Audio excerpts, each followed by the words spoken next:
Welcome to Days of Roar, the Detroit Tiger podcast, brought to you by the Detroit Free Press. My name is Mark Gorash. I am here with very tired, very hardworking, very high-volume Tiger beat writer Evan Petzold. We are here a day after the Jack Flaherty signing, the day of Jeff Seidel writing a personal plea to Alex Bregman to sign with the Detroit Tigers. But Evan Petzold and I are here to talk Tiger baseball. How you doing today? I'm doing great, Mark. We are officially counting down the days. 9 days until pitchers and catchers report. 14 days until position players report. 19 days until the first spring training game. And 52 days until opening day against the Dodgers in Los Angeles. And also 60 days until the Tigers home opener at Comerica Park in Detroit. I'm heading down to Lakeland, Florida this week. It's been a memorable offseason for me with Savannah's pregnancy, buying a house. By the way, special shout out to my dad, Julian, for helping me renovate the basement in our house, from the ceilings to the electrical, to the walls, to the floors. I learned a lot along the way. Turned out great. Would not have been possible without him.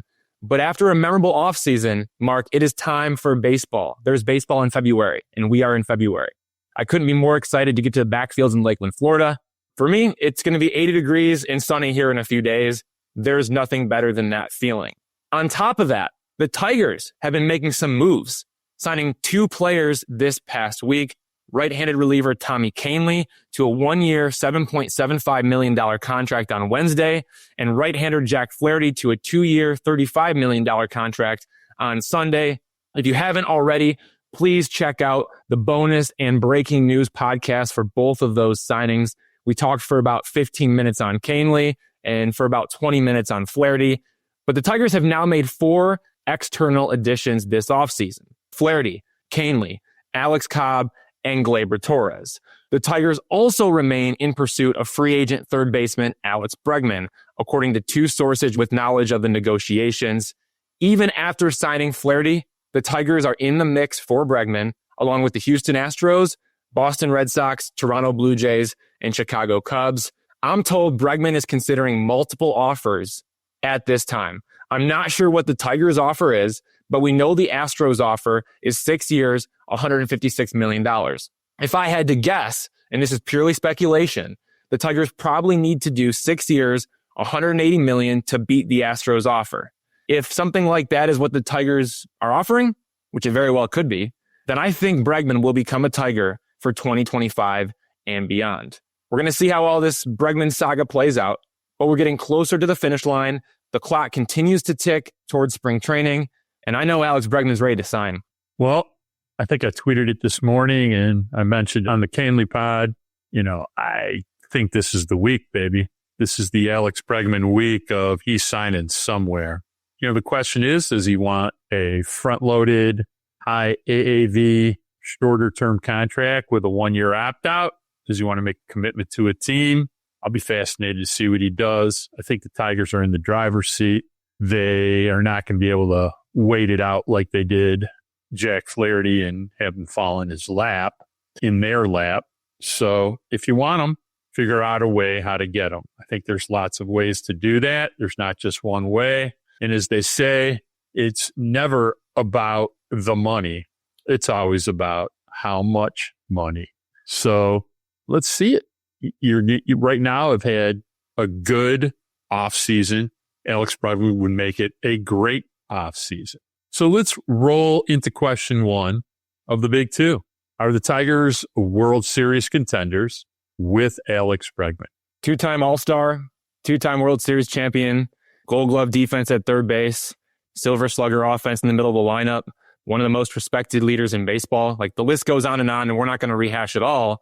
The point is, the Tigers need to get Alex Bregman because he makes them American League Central favorites and gives them a chance to win the World Series in 2025. It's just that simple. So yes, the Tigers are World Series contenders this season with Bregman on the roster. If the Tigers get Bregman, we're talking about them joining the Yankees, Orioles, Rangers, Blue Jays, Astros, Mariners as teams that are realistic World Series contenders out of the American League. Teams that when the season starts, you say, okay, yeah, I could see how this team has a shot. And the Tigers would join that group of teams if they were to go out and sign Alex Bregman. Without Bregman, the Tigers probably fall into the category of teams like the Boston Red Sox, Tampa Bay Rays, Minnesota Twins, Kansas City Royals, Cleveland Guardians. Good teams, but not good enough on paper to start thinking about the World Series right out of the gate. And the Tigers are an Alex Bregman signing away from jumping into that upper tier of teams in the American League. And it just so happens the Tigers have really positioned their entire offseason around signing Alex Bregman. You sign a starting pitcher in Alex Cobb to a 1-year, $15 million contract. You sign a second baseman in Gleyber Torres to a 1-year, $15 million contract. And you sign a relief pitcher in Tommy Kahnle to a 1-year, $7.75 million contract. And then you go out and you sign Jack Flaherty, a right-hander, a guy that you know very well who pitched like an ace for you last season before the trade deadline, to a 2-year, $35 million contract. But you know what you haven't addressed? You haven't really addressed the offense. And the Tigers have passed up on opportunities to significantly improve the offense when they didn't sign Anthony Santander, when they didn't sign Christian Walker, and when they didn't sign Ha-Sung Kim. The Tigers had interest in all of those players, but did not end up signing them. They passed. But they still haven't significantly upgraded the offense, and that's where Bregman comes in. At the same time, too, let's not forget, when the Tigers signed Gleyber Torres, they essentially replaced Spencer Torkelson with Torres in the lineup, which is replacing a right-handed hitter for another right-handed hitter. So the Tigers having too many left-handed hitters remains a problem because you replaced a righty in Torkelson for a righty in Torres. The Tigers still need an impact, all-star caliber, right-handed hitter to provide some balance with some of the key left-handed hitters, namely Parker Meadows, Riley Green, Kerry Carpenter, Colt Keith. There were those kind of guys out in the free agent market. The Tigers didn't sign Santander, Walker, or Kim, all right-handed hitters who would have significantly improved the offense and hit in the top half of the lineup.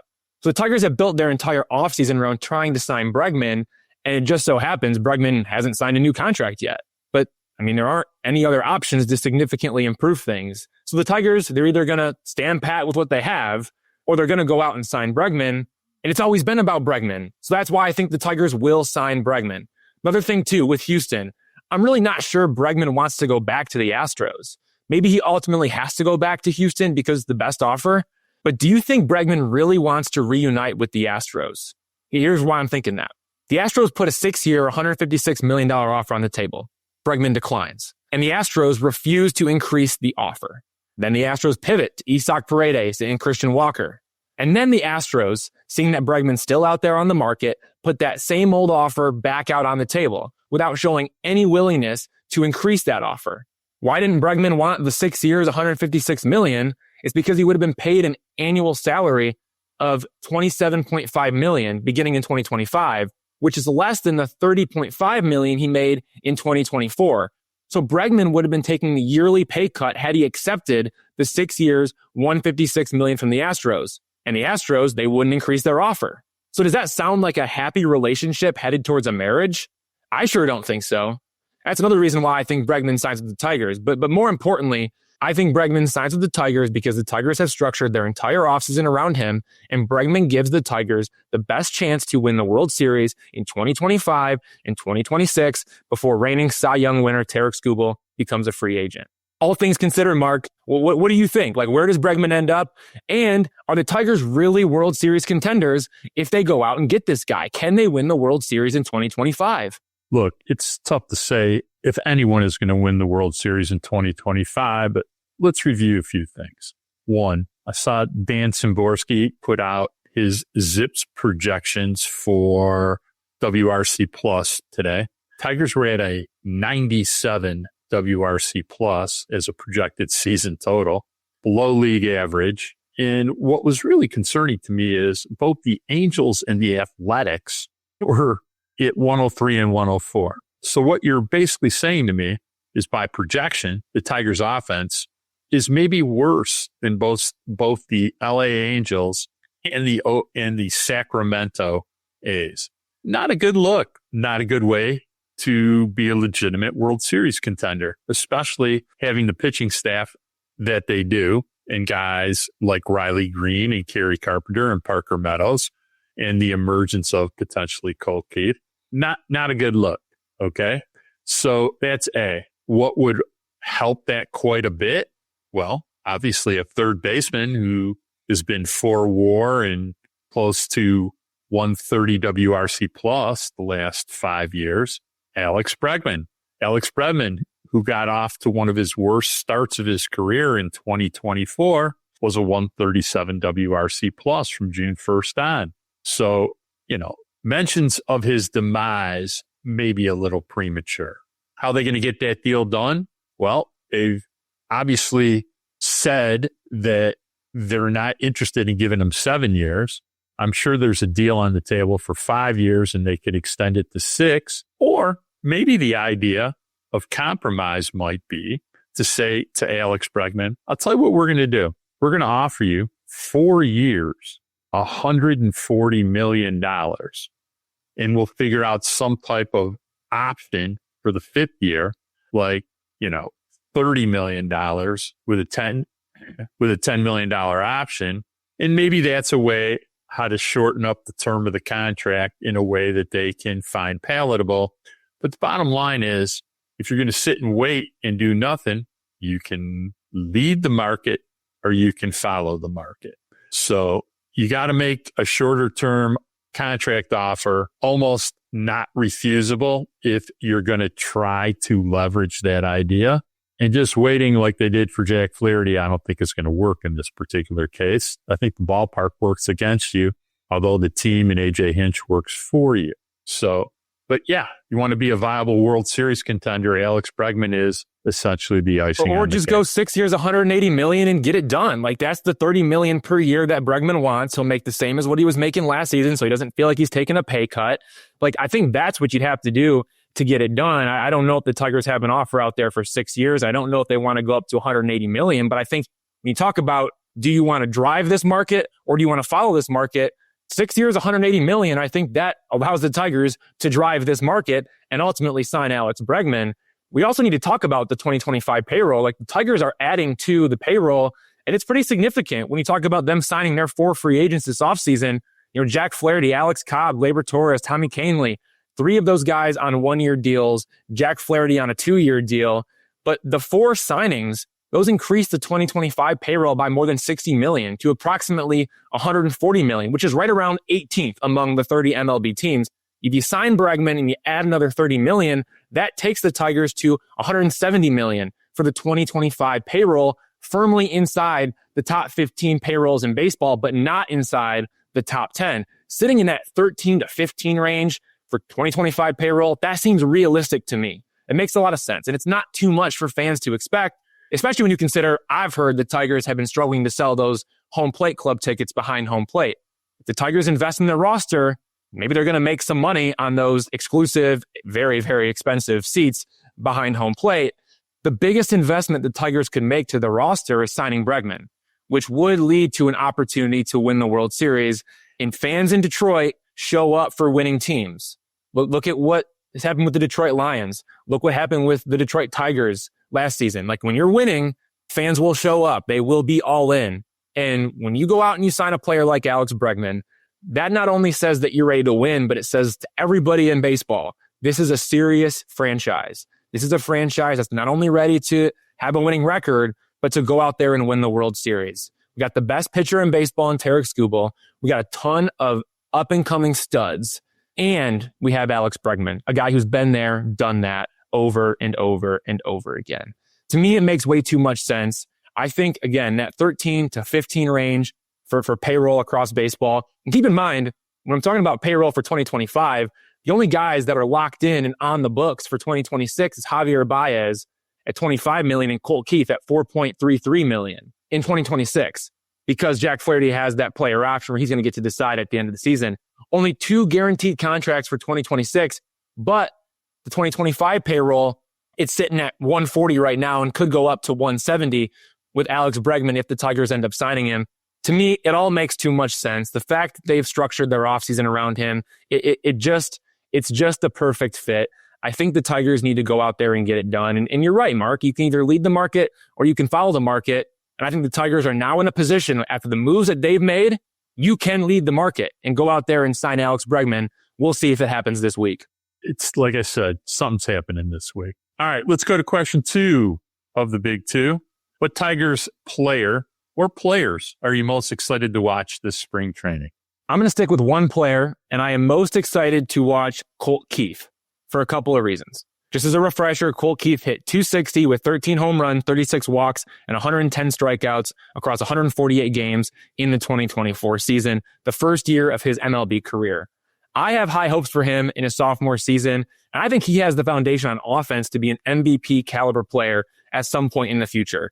So I'll be watching Colt Keith very closely in spring training for 2 reasons. Reason 1, does he hit for more power right away? Colt Keith did a lot of good things at the plate last season. For the most part, he made good swing decisions, put the ball in play, and limited strikeouts. He was 40th percentile in chase rate, 58th percentile in whiff rate, and 62nd percentile in strikeout rate. I think he tried to do too much at times last season, sometimes trying to hit home runs too much, which led to chasing pitches outside of the zone sometimes, especially in the times when he was down bad and struggling. I have no doubt that his chase rate will go from below average, like it was last season, to at least average, if not above average this season, based on his track record in the minor leagues. In the minor leagues, he was always making good swing decisions. The only pitch that really gave him trouble was changeups. And we've seen a little bit of that in the big leagues, but at the same time, like, Colt Keith has the foundation of a hitter who makes really good swing decisions when he's right. I think we see that from Colt Keith this season. On top of that, he hits enough fly balls and line drives. He pulls the ball enough. Like, the batted ball profile is exactly what you want it to be. And the underlying metrics as a guy who swings at the right pitches, makes contact, limits strikeouts, that suggests he's a good pure hitter. We know those things. The next step for Colt Keith is hitting the ball harder. He spent almost his entire first season of his MLB career at 22 years old, so he's still growing up.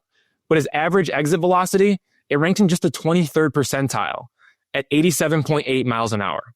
For reference, Spencer Torkelson's 89 mile an hour average exit velocity ranked in the 49th percentile.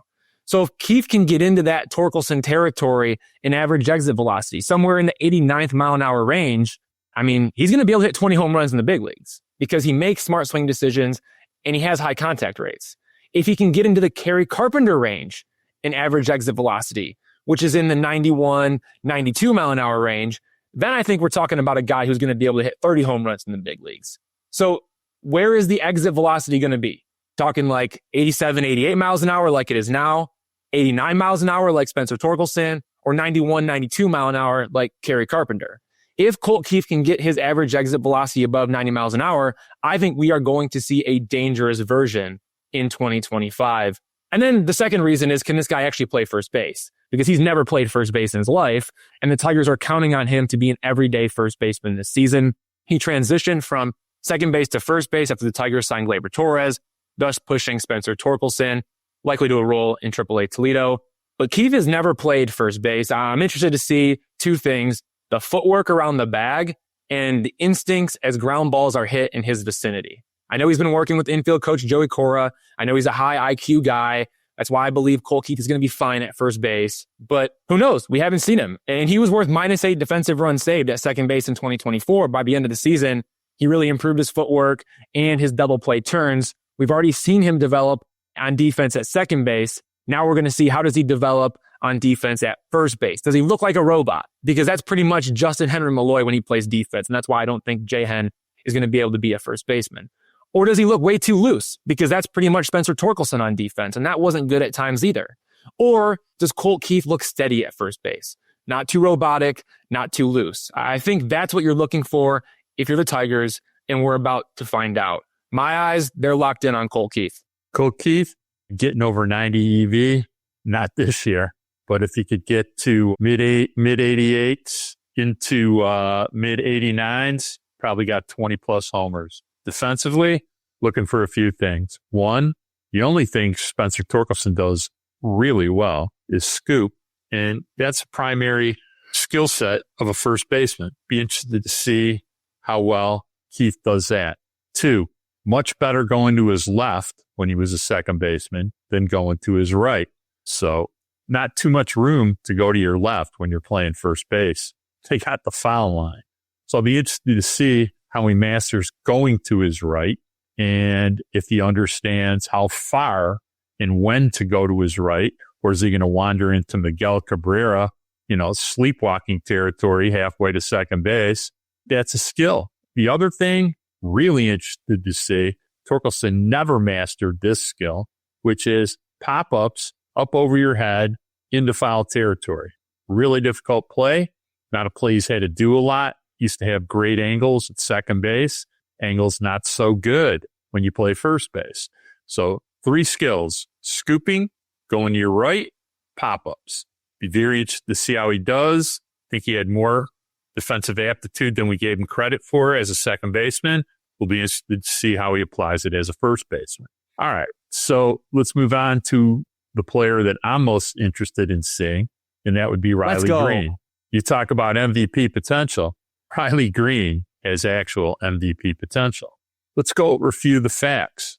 We've yelled for years about Riley Green hitting the ball on the ground too much. 56.8% in 2022, 48.9 in 2023, 43.6 in 2024, trending massively in the right direction. Fly ball rate, 19.3% in 2022, 21.9% in 2023, and a massive jump to 27.7% in 2024. He's also increased his line drive rate from 22.4 in 2022 to 24.9 in 2024. He actually cannibalized most of his line drive rate in 2023, which was 28.9% in the fly balls. You know, the bottom line is that Riley Green's hitting the ball harder, more in the air, and hopefully it's going to start translating into even more extra base hits and home runs. In addition, his walk rate's increased a ton. Like to see him get his batting average a little higher, which kind of discusses a consistency level. But at the end of the day, I don't think we would be surprised to see Riley Green at a, 290 to 300 batting average, 360 to 380 OBP, and over a 500 slug. And that gets you into MVP territory. And I don't think it's unfair to expect that. I mean, his barrel rate is also, gone up to 13.4%, really hitting the ball hard, hitting it often, hitting it in the air. Nothing more that we could ask of him. Yeah, what I loved about Riley Green, especially last season, was the walk rate jumped in 2023 from 8.4% to 11% in 2024. 11. And so this guy's, he's swinging at better pitches. He's making good decisions. And then on top of that, he's hitting the ball hard. I like everything I'm seeing from Riley Green. I think in a perfect world, he cuts down on the swing and miss a little bit more this season, and then cuts down on the strikeouts a little bit more as a byproduct of cutting down on the swing and miss. I think we see that with Riley Green. At the same time, you talk about MVP caliber, you got to put up WAR. What does Riley Green do really well? He plays outfield, he plays left field, and he plays it great. And so that's going to ultimately add into whatever he does on offense. So not only is this guy going to put up numbers on offense, he's going to be one of the best left fielders in baseball. That's only going to add to his value. I think there's a real chance we could be talking about Riley Green in the MVP conversation when the season comes to a close. I don't know if he's going to win it, but I think he very well is going to get votes. And at the same time, he might be in that top 3, top 4, top 5 range once the voting comes out after the postseason. But yeah, man, all signs are pointing in the right direction for Riley Green. Ev, I'm going to give you a second shot at this. So who would be on your list as number 2 of who you want to see or you're excited to see in spring training and how their season goes? Spencer Torkelson, but we'll get into that next week. Okay. All right. I think mine would be Jackson Jobe. We'll get into that next week also. All right. It's time to go to our special guest this week. We're going to take a break, and when we come back, we're going to be joined by the Chicago White Sox beat writer for the Chicago Tribune, LaMond Pope.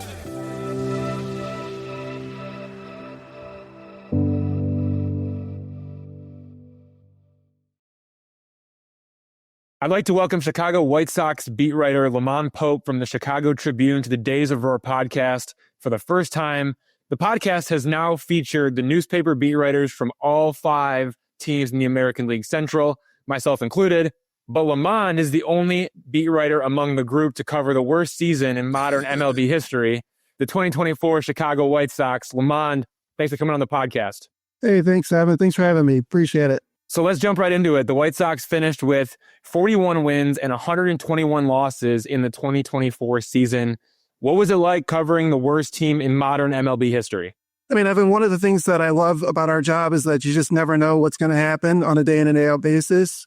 And, you can go into the season and predict, the White Sox are going to have their troubles or they're going to lose a lot of games, but no one on the face of the earth would have predicted 121 defeats, right? It was one of those situations where they found unique and different ways to lose on a night in and night out basis. I mean, when's the last time that you ever saw a game-ending double play on an interference call, right? Andrew Vaughn kind of brushing into Gunnar Henderson and they call him out for the game-ending double play. When's the last time that you saw 3 runs score when the left fielder and third baseman collide with each other? It's just sort of like night in and night out. It's like, oh, I've never seen that happen in a big league ballpark before. And so that was the thing. It was a situation though throughout the year. I would say that the guys were really stand up. All the players, the coaching staff, everyone that was involved with the ball club, dealing with our questions on a night in and night out basis because I'm sure they got tired of being asked. How did it feel to lose this game? What was the difference in this ball game? And it was one of those seasons where, you have a 14-game losing streak. You have a AL record-tying 21-game losing streak. And then you have another double-digit losing streak with a 12-game losing streak. And it's just sort of like loss after loss after loss. It gained a lot of national attention as well. New York Times Magazine, ESPN brought a couple guys in, Washington Post as well. And so, you never really, it got to the point, from my perspective, like, I was getting emails from readers asking how I was holding up. Like, that's like the last time that's ever happened. So they're like, why are you asking this question or that question? All year long, it was like, man, I hope you're doing well. How are you holding up with this season? And so when a beat reporter is getting some sympathy emails, that the season's going in one sort of direction. Yeah, I'm glad you survived it because that was brutal, man. Before we get too deep into the weeds about 2024, I do want to ask generally, though. I mean, it was the first full season under general manager Chris Getz, who was promoted to general manager in late August 2023, replacing Rick Hahn. Generally speaking, what can you tell me about how the White Sox are operating in the Getz era? And then from your perspective, how long do you think it'll take for the White Sox to turn things around and be competitive again? Yeah, I mean, I think a lot of the things that were put in place last year, and you're seeing it again this offseason as well, is just some of that infrastructure. You saw them bring in someone like a Brian Bannister to help with the pitching as a pitching kind of guru. And you saw some of that play on off.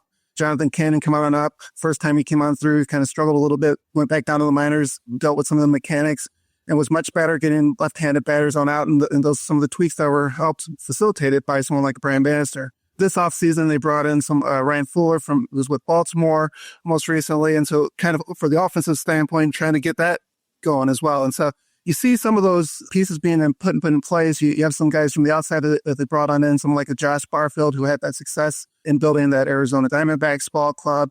And obviously, we're going to talk about Will Venable here in a little bit as well.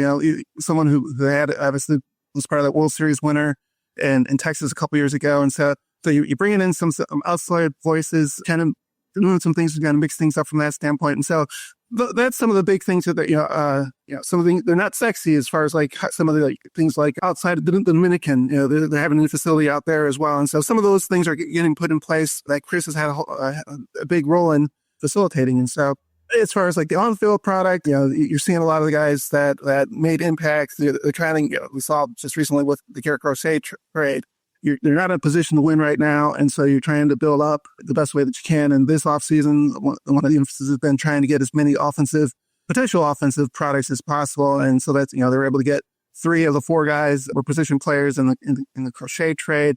We'll see what happens with Luis Robert down the line. I think it's not really a matter of if, but when he gets moved. And so, you're kind of trying to build on up, kind of stockpile as much as you can for the future. As far as when that can kind of turn into victories, I mean, that's I think that's part of the thing that's kind of frustrated with the fans. I mean, they've most recently have done this, right? They've gone through this sort of rebuild before.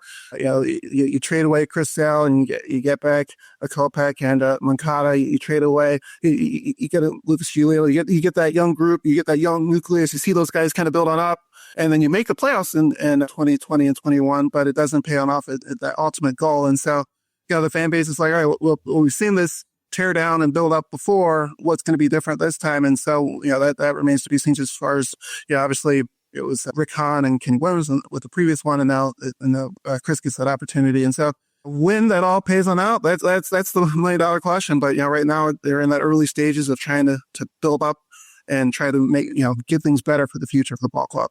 So let's dig into 2024. How about that 3-22 start? Like, when did you first realize that it was going to get really, really bad? Like, was there a moment where you're driving home from the ballpark and you're like, oh my gosh, like this is going to be a really bad season? Was it a certain point there in that, 3-22 start? I mean, you start the season, you lose Eloy, Luis Robert, and Yoan Moncada all within the stretch of like a week, right? In early April. And so there are days during that 3-22 stretch where I was like, I don't know who's going to get a hit tonight for the team.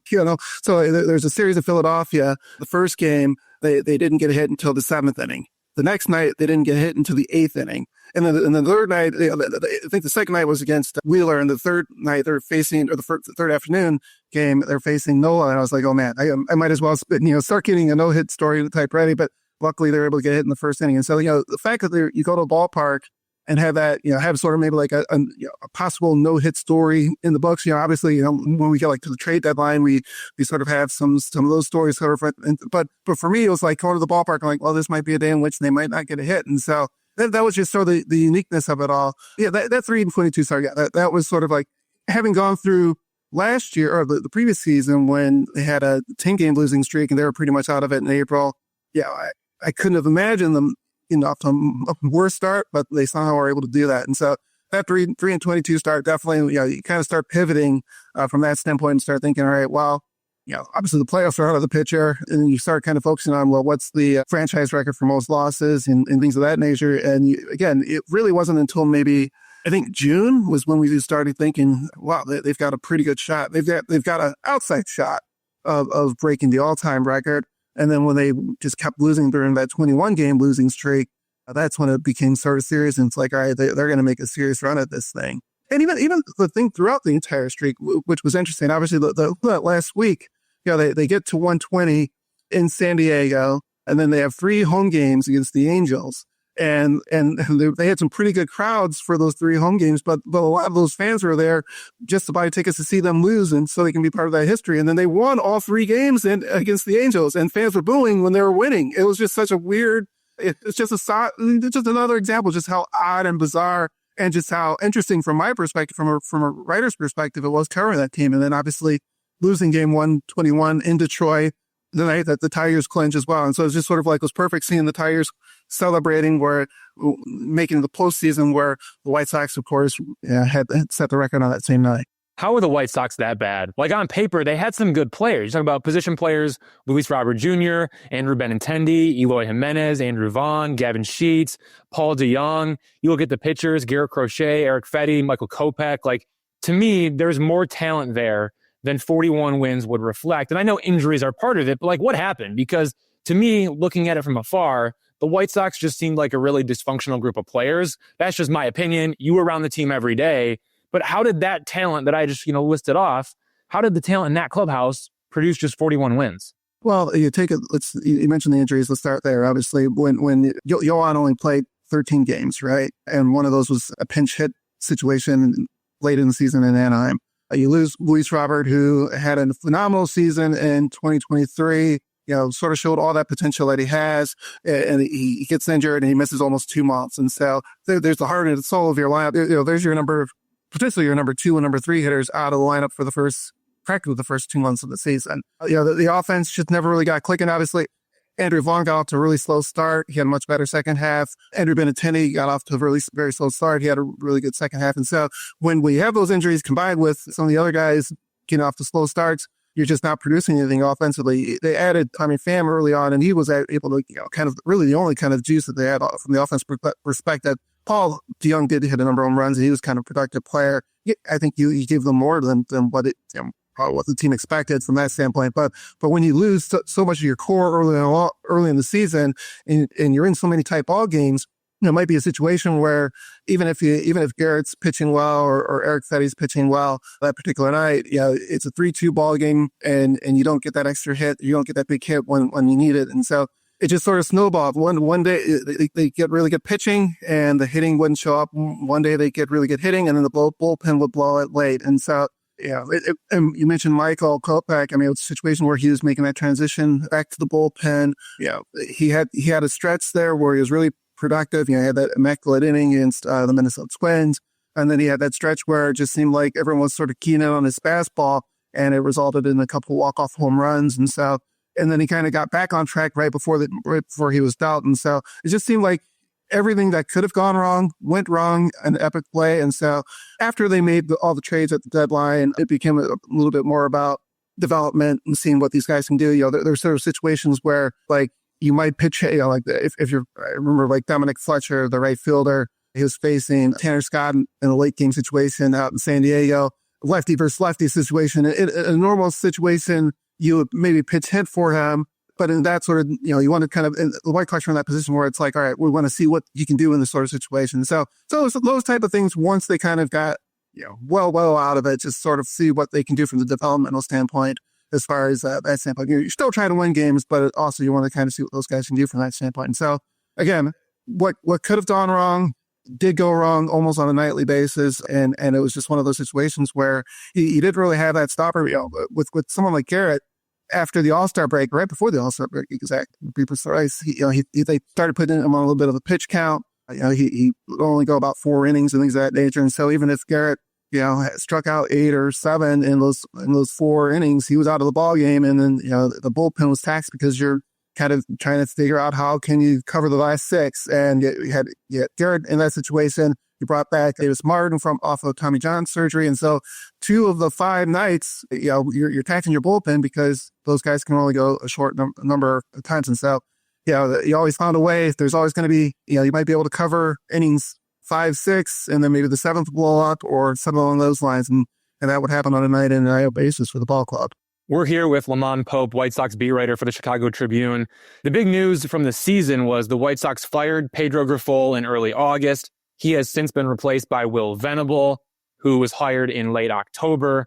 Before we get into Venable, what did you think of the job Grady Sizemore did as the interim manager for the final 45 games of the 2024 season? Yeah, I mean, I saw a really competitive ball club. There were some stretches, and Chris Getz was asked when they went ahead and made the change, why at that particular time. And particularly after that All-Star break, there were games, a series in Texas, I believe that they were playing. There were a couple blowouts there. There was a Royals series, there were a couple blowouts there, and it just sort of seemed like they needed to kind of make a change. It wasn't just change for change phase, but it was something that can, all right, let's kind of take a step back, bring in someone who was on savvy, but also has that big league experience. I think the guys really responded well to someone who had been there and done that on a night in and night out basis, been an all-star caliber player, 3-time all-star to be exact, had been through injuries as well. And so he really kind of connected with the ball club, even though, the results weren't there as far as the wins and losses. He brought that sense of sort of this new level of trust between the coaching staff and the players. And so that was a big thing with Grady. It was just sort of like kind of stabilizing some things, giving the guys the opportunity kind of just showcase what they can and cannot do at the big league level, but also kind of saying, all right, hey, I've been there. I've gone through, a stretch where I was 0 for 10 or whatever, and this, it's not going to last, or this is how I can break on other things of that nature. And so those were the biggest lessons and talking points that Grady was able to provide. And I think that was really something that the guys really took to throughout the rest of the season. And then what are the White Sox getting in new manager Will Venable? What type of a manager is this guy, and how does he fit what general manager Chris Getz is trying to build in the South Side? Yeah, Chris said that he wanted to get someone who would be like a partner. And that's sort of like what he was looking for in Will Venable. I mean, he was one of the guys that people were kind of pointing to as, one of the top choices this offseason as far as potential managers. And so the fact that they were able to land their number one choice is a positive, especially coming off a situation where Will has had possibilities and opportunities to interview other places in the past, and he's turned down some other opportunities for interviews in the past. And the fact that he saw this, especially coming off a 121 loss season, and decided to want to go ahead and jump onto this, says something a little bit about what the White Sox have as for the front office, and also what they want to kind of build in their farm system as well. Will's obviously has experience, big league experience, a 9-year Major League Baseball career. The funny thing is, I worked in Fort Wayne, Indiana, before coming back to Chicago, covering, and I spent my summers covering the minor league team there. They're now called the Tin Caps. At the time, they were the Wizards as well. And in 2006, so low A San Diego affiliate, and on that ball club, in that 2006 club was Will Venable. And so I got the chance to and he was always someone that I can go to, knowing that I was going to get great stuff from as far as obviously having that Princeton background, he was a star on the Princeton basketball team. And so, he was someone that, him and his dad, Max, his dad, Max, was on the coaching staff, and Will was the star player on that team. And so I was just, I thought I was kind of just, oh, wow, I'm kind of getting to reconnect from that standpoint. But obviously 9-year big league career, and then having the coaching experience with the Cubs, with the Red Sox, and then obviously with the Rangers, and more responsibility as it kept going along. Well respected throughout the game. We were down in Dallas for the winter meetings. Some of the reporters were asking Bruce Bochy a number of questions about him. So a lot. He's really tight with Dave Robert. Well, and so he's really tight with some really great managers, and so he comes in with a really good pedigree and a really good resume. But you never really know until you're now the skipper. And so it'll be really interesting to see how his first camp goes as a manager, kind of building that trust, kind of building that, one of the things people are like, well, why didn't they just, you might struggle for a couple of years here. Why didn't you just stick with Grady, right? I was of the thought process of, well, it's sort of similar to Baltimore. You brought in your guy with Hyde. You kind of struggled with them together and kind of can build together. And I think that's the sort of situation that the White Sox are going with Will here. It's like, you make sure you get your manager in place that you want to have in place when you kind of build through this together. Because that was one of the problems with the previous rebuild, I thought, was that, they kind of built on up with Rick Renteria, and then they made the change with Tony, and it's like, instead of kind of sticking or having that person in place, obviously, some people thought it might have been AJ Hinch that they're going to kind of be shooting for, but instead of having that guy in place that you can kind of build with, they kind of made that change when they thought they were ready to take that next step. And so this situation, you have your person in place on the ground floor in Will, and you kind of grow all together with the prospects that'll eventually make their way on up to the majors. Yeah, you can never forget that AJ Hinch signature on the Tony La Russa welcome email that was sent out back in 2020. Those were good times for sure. Hey, you mentioned MLB winter meetings. The big news from the offseason was the White Sox trading Garrett Crochet to the Boston Red Sox for 4 prospects: catcher Kyle Teal, outfielder Braden Montgomery, infielder Chase Midroth, and right-hander Wilkel Gonzalez. The Crochet trade that happened in mid-December 2024 at the winter meetings. What impressed you about Crochet's 2024 season with the White Sox, and what do you think about the return from the Red Sox in that trade? Boy, Evan, here, the first day of spring training, actually the day before we started spring training in 2024, we talked to Garrett, and he mentioned, what, I want to be a starter. I spent all off season. I'm going to give it a shot. And here's someone who's, he had Tommy John surgery in 2022. Then 2023 came on back, and he was only limited to about 13 relief appearances.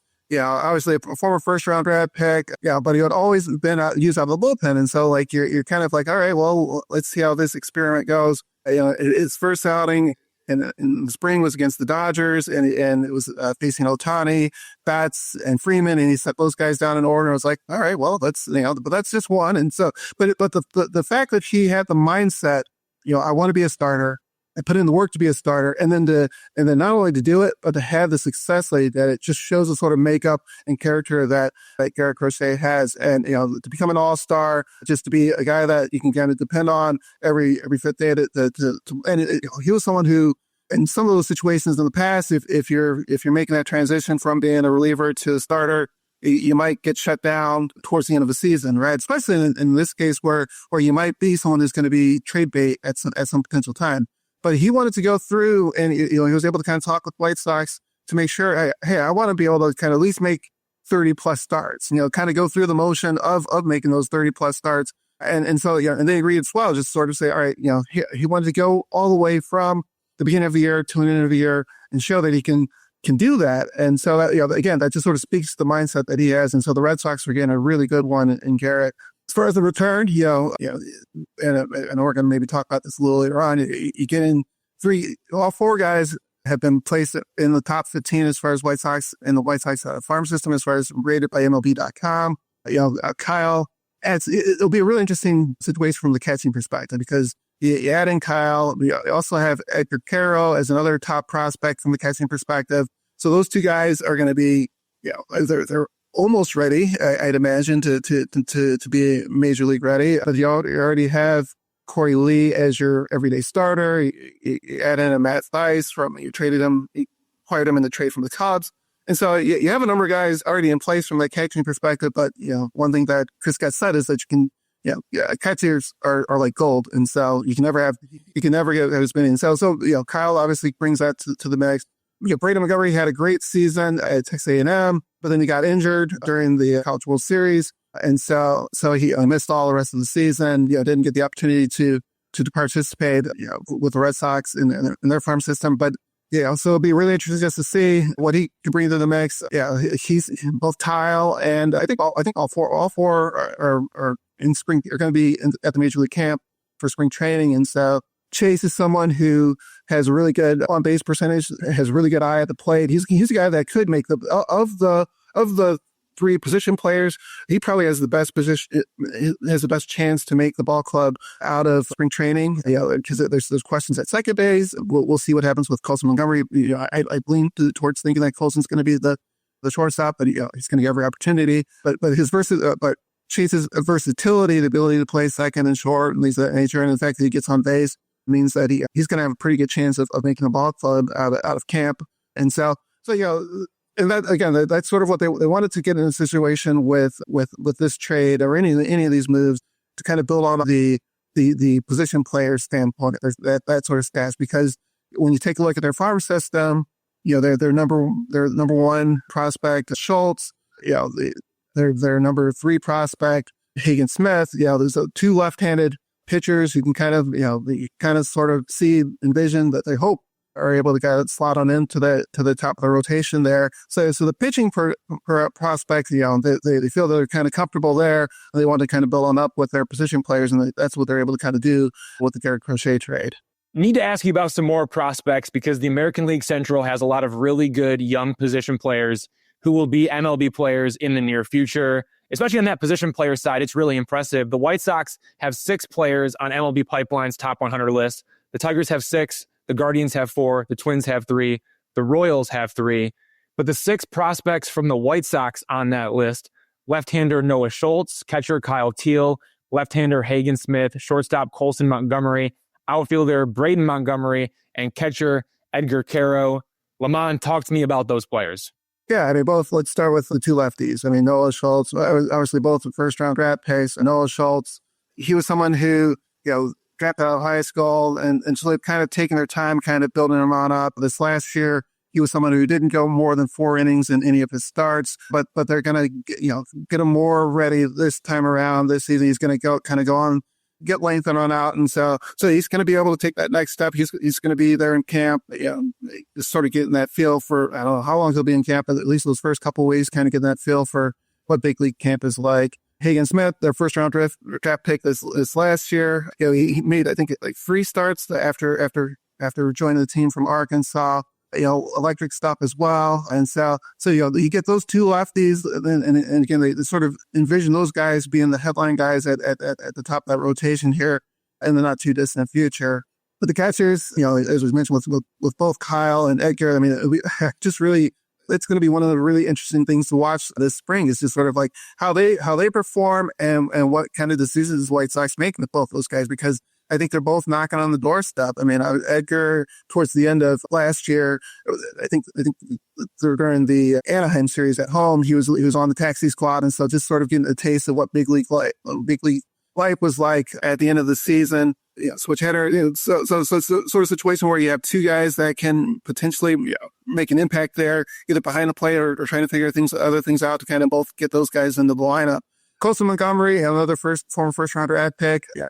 He is vying for that starting shortstop spot this spring at camp. He had a little bit of a overall sort of disappointing season, he would say, from over at AAA this past year in 2024. But he got really hot there in September, had a strong finish, and then he was able to carry that over into the Arizona Fall League as well. And so, there's some positives towards the end of the season that the White Sox felt, him kind of getting back to the Colson Montgomery that they expect to see. And so, like I said, it's all lined up for him to seize that opportunity to become the team's starting shortstop, this year.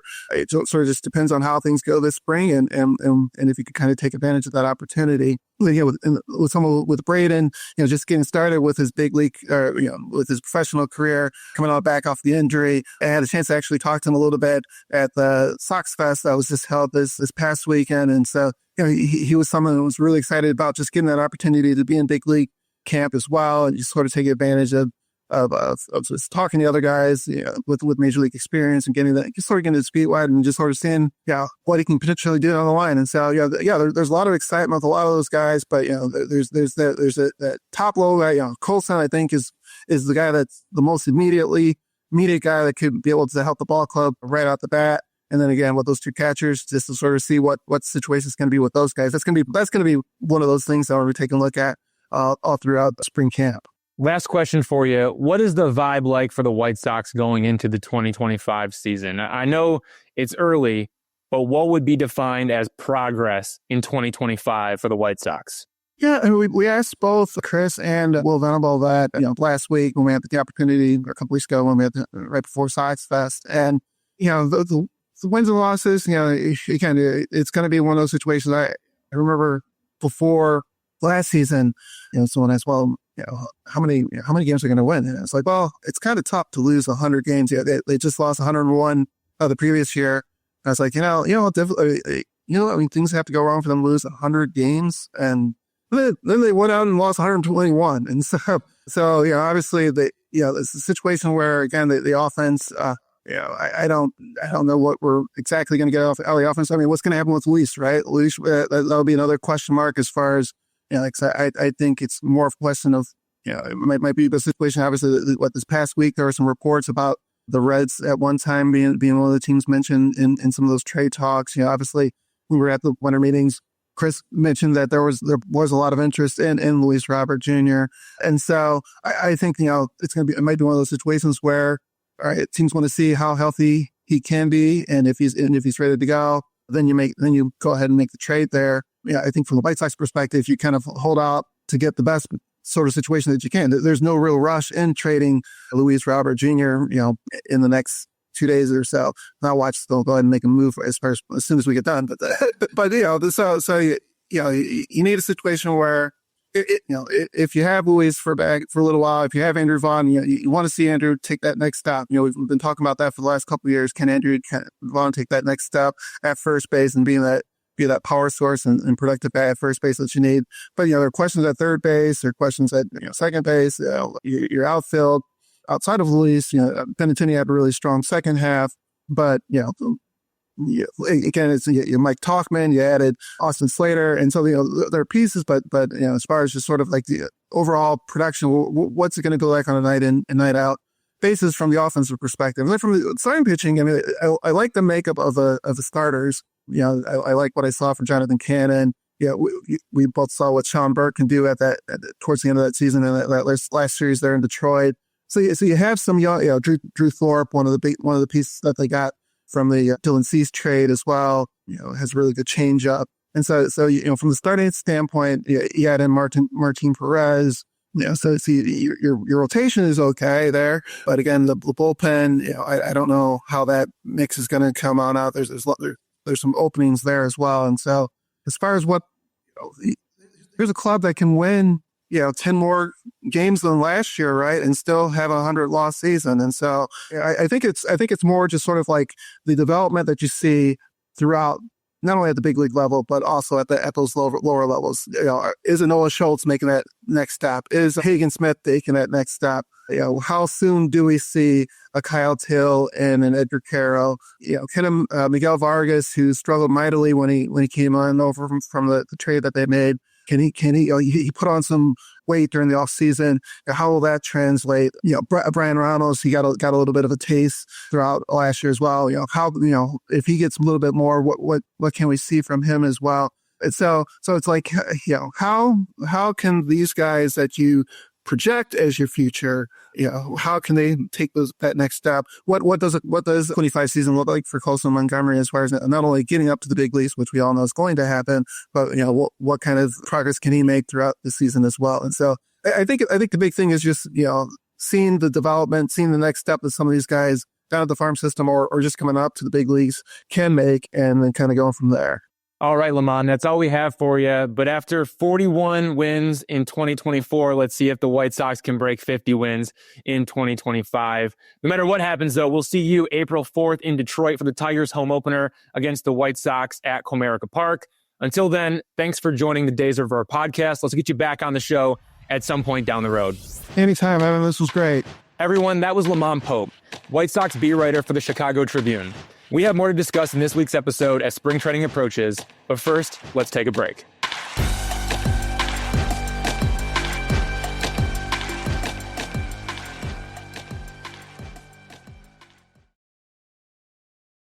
All right, we're back. Let's discuss Jack Flaherty's some specific questions we might have for a moment before we get out of here.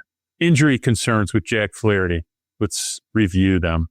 We're both pretty fluent about it. I think it's important to talk about, like, for as good as this signing was, and for as much as we can praise Scott Harris and the Tigers, and Jack Flaherty fell into the Tigers' lap. There's no doubt about it. And the Tigers took advantage of the situation. There is still that one big red flag here, and that's the fact that Flaherty is considered high risk for an injury in the 2025 season. He received 2 injections in the span of 3 weeks to treat lower back injury before the July 30th trade deadline in 2024. The first injection, June 10th. The second injection, July 2nd. And it wasn't the first time that happened either, as Flaherty also received an injection for lower back pain in 2023. And a back injury is the reason why the New York Yankees backed out of a trade with the Tigers at the trade deadline, leaving the Tigers to complete a trade with the Dodgers. Now, the Dodgers approved of Flaherty's medicals, whereas the Yankees were scared away. And aside from the back injuries, Flaherty also dealt with shoulder injuries in the 2021 and 2022 season. So there is a history of injuries with Flaherty, both the back and the shoulder. He's never had Tommy John surgery in his baseball career. That's something else to monitor. How is the elbow holding up? I assume it's going to get through 2025 just fine, but at least something to mention there. I think the injury risk is definitely a concern, at least for me in 2025. But again, the reason why I love this deal so much is because the Tigers do such a good job of protecting themselves. If Jack Flaherty suffers an injury in 2025, and if he isn't able to make 15 starts, then he's going to be opting into this current contract for 2026, only making $10 million. Because if he makes more than 15 starts, that $10 million becomes $20 million. But if he gets injured and he can't make 15 starts, then it's $10 million. So in that case, you are on the hook for $10 million. That's it. If Flaherty suffers a serious injury in 2025 and misses significant time, that's not that much money. It's $10 million and it's 1 year at that point in the contract. That's why I love the way it was structured. And I tip my cap to Scott Harris for that, because I do think the injury history and the injury risk is real with Jack Flaherty. So who do you think, in a short-term sense, understands Jack Flaherty's medicals better than the Detroit Tigers? Nobody. Right. When you add in that the Yankees, basically failed his physical and didn't agree to the trade that they had previously agreed upon, that tells you there's issues that a lot of teams might have. I find it very interesting. A team like Baltimore that needed pitching pretty badly and had a history with Flaherty at the point in time where the Tigers were able to structure this kind of deal. And obviously Jack was extremely interested in coming back to Detroit, but, Baltimore probably had a shot at something similar if they would have been more aggressive earlier. And God knows they could use a high-end top-of-the-rotation starter, to say the least. So I think a lot of times teams may have been interested in the skills. They just weren't interested in the medicals. So, yeah, it's a calculated risk. I think everybody understands that. I think the other thing I want to bring up about Jack Flaherty that I forgot to share with everybody last night is if Jack Flaherty opts out of his contract after 2025, the Tigers can offer him the qualifying offer, which will be, close to $21 million by then, and get a draft choice in compensation if he signs somewhere else. It's just kind of an added dessert to what has become a very interesting, profitable, highly intelligent piece of strategy by the front office of the Detroit Tigers. Well, Mark, it wasn't only Jack Flaherty, it's also Gleyber Torres. He's also in that mix of a guy who could get the qualifying offer, and then if you sign elsewhere, then you get draft pick compensation. So the Tigers are in a really good position here, not only with Jack Flaherty, but also with Gleyber Torres. We saw last year the qualifying offer was $21.05 million. This year could be 21.5, could be 22. either way, that's probably what that offer is going to end up being. And the Tigers, they hope that they're going to dish that out not only to Gleyber Torres, but also to Jack Flaherty. Because you're right, like in a perfect world, Jack Flaherty shoves and he opts out. And the Tigers hit him with the qualifying offer. He goes out in free agency. He signs elsewhere. Then the Tigers get a draft pick. Same thing with Gleyber Torres. Gleyber Torres, he wants to get $100 million next offseason in free agency. He's already talked about going back out and testing the market. He's not here to re-sign with the Tigers. He's here to get better with the Tigers, show what he can do, and then go out and get a big contract. So if he performs to those expectations and he wants to go back out and test the market, fine by the Tigers, because they'll slap him with that qualifying offer and they'll get a draft pick compensation when he signs elsewhere. So not only does it matter for Jack Flaherty, but it also matters for Gleyber Torres. The Tigers could be getting 2 draft picks based on these guys if they perform really well, go back to the free agent market and sign elsewhere. It's pretty interesting how things are working out. Hat tip again on that, like to Scott Harris, Jeff Greenberg, the entire Tigers front office for being shrewd in that way. Yeah, very shrewd. All right, I want to drop a little piece of interesting data that I found very entertaining. My buddy Jed in England, who loves to tweet and loves to be profane, who I'm going to visit this summer, said something about Jack Flaherty is only 18 months older than Casey Mize. So I did a little dive, and Jack Flaherty has thrown like 890 major league innings or 830 major league innings. Casey Mize has thrown 291. So think about that. Year and a half age difference, 600 more. I mean, I innings. guess, but Jack Flaherty has been healthy for his entire career, and he made his MLB debut at age 21, and he came out of high school, whereas Casey Mize, he came out of college, he suffered from injuries, and he didn't make his MLB debut until he was 23 years old. So, like, I mean, it kind of makes some sense when you, like, consider it that way. It's not, like, surprising to me whatsoever. Well, it goes a little bit to what we were discussing, which is there injury risk with Jack Flaherty? Yeah, but at the same time, he has thrown plenty of innings. Guess who has not? Casey Mize. So, yes, there's injury risk, but maybe not as much as we think. And plus, they're protected on the contract, which we shouldn't care about. So, all right, it's time to get out of here, buddy. It's time to get out of here. A lot of podcasting this week. We're going to do a special Alex Bregman pod after they sign him this week, because I know this is going to be the week. Please like, rate, share, and subscribe wherever you listen to podcasts, Apple, Spotify, Amazon, and especially YouTube. You can always find us within every Evan Petzold article at thefreep.com. I'd like to thank the editor of the Free Press, Nicole Avery Nichols, our producer, the Magic Man, Robin Chan, my amazing grandsons, the spectacular, soon-to-be mommy, Savannah Petzold. And until next week, peace.